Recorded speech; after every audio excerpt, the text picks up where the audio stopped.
উল্টো রথে খুঁটি পুজো ৭৩তম বর্ষে অযোধ্যা রাম মন্দিরের আদলে চমক উজ্জ্বল সংঘের। উল্টো রথের পুণ্যতিথিতে শুক্রবার সকালে নিষ্ঠা ও ধর্মীয় আচার মেনে খুঁটি পুজোর মাধ্যমে আসন্ন দুর্গোৎসবের সূচনা করল শিলিগুড়ির উজ্জ্বল সংঘ। এবছর তাদের দুর্গাপুজোর ৭৩তম বর্ষ আর সেই উপলক্ষে দর্শনার্থীদের জন্য থাকছে একাধিক বিশেষ আকর্ষণ। এবারের পুজোর অন্যতম আকর্ষণ হতে চলেছে অযোধ্যা রাম মন্দিরের আদলে তৈরি বিশাল মণ্ডপ। এই মণ্ডপ নির্মাণে ঝাড়খণ্ড থেকে দক্ষ শিল্পীদের আনা হচ্ছে। মণ্ডপের সূক্ষ্ম কারুকাজ ও নান্দনিক উপস্থাপনা দর্শকদের বিশেষভাবে আকৃষ্ট করবে বলে আশাবাদী উদ্যোক্তারা। পুজোর জন্য এবছর প্রায় ৩৮ লক্ষ টাকা বাজেট রাখা হয়েছে। মণ্ডপ, আলোকসজ্জা, প্রতিমা এবং বিভিন্ন আয়োজন মিলিয়ে দর্শনার্থীদের এক অনন্য অভিজ্ঞতা উপহার দেওয়ার পরিকল্পনা নিয়েছে ক্লাব কর্তৃপক্ষ। ধর্মীয় আয়োজনের পাশাপাশি পুজো চলাকালীন বিভিন্ন সামাজিক উদ্যোগ, সাংস্কৃতিক অনুষ্ঠান এবং স্থানীয় শিল্পীদের পরিবেশনাও থাকবে।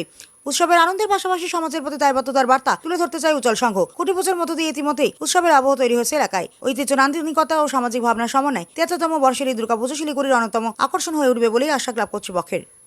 উজ্জ্বল সংঘের পুজো কমিটির এইটা আজকে পুজো ছিল। দুর্গা পুজোর জন্য আজকে লক্ষ্মী পুজো ছিল, তাই জন্য আমি এসেছিলাম। আর club committee president, club committee সবাইকে শুভেচ্ছা। আর সাথে আমার সাথে ভলুদা সেক্রেটারি, বেঙ্গল স্পোর্টস কাউন্সিলের জেনারেল সেক্রেটারি, প্রথমবার এই নর্থ বেঙ্গল থেকে হয়েছিল। ভলুদাকে আমার অনেক অনেক শুভেচ্ছা।